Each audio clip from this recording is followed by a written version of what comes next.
Phil Choy is one of my pathfinders. He is the pathfinder for Chinese American history. That's his legacy, is finding the path. He wasn't an academic. He wasn't a professional historian. And yet, he was well respected as a historian because of all the work and all the research and the documentation that he had done. Of course, he had a fantastic collection of memorabilia, photographs, lithographs, books of Chinese in America, and he was very generous in letting that be accessible to researchers like myself. Phil did this as a leader, but also to build a movement and to involve a lot of people. He wanted everybody to participate and to feel this, that this history belongs to us. He talked about how he first became interested in history because he watched a lot of Westerns and cowboys. As he grew older, he just noticed, well, the Chinese are not in the landscape, they're not in the Westerns, they're not in the narrative.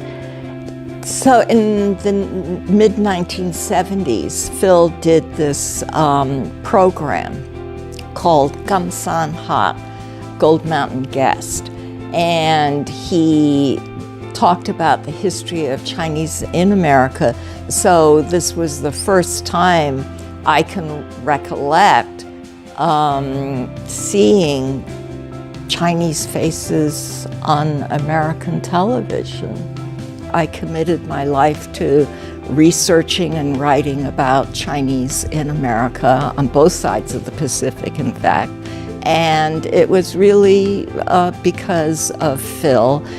What I learned from Phil was that it was important to tell stories with individuals. I would say, like most community historians, the dominant culture doesn't recognize your history. So you have to express your own history. And the power of that history is using authentic voices. Phil Choy and I worked together on the Angel Island Committee that saved the barracks from demolition. It was activism. That's activism. And I feel that the writing on the wall, that's activism. The activism began with the immigrants expressing themselves. It's about the history of immigration and the struggle of immigrants against nativism, against racism, and against injustice. He influenced a lot of things and he launched a lot of things, whether or not they're credited to him. So he's driven the passion to get our community recognized, for us to assert our identity as Americans. And I think that's an enormous accomplishment.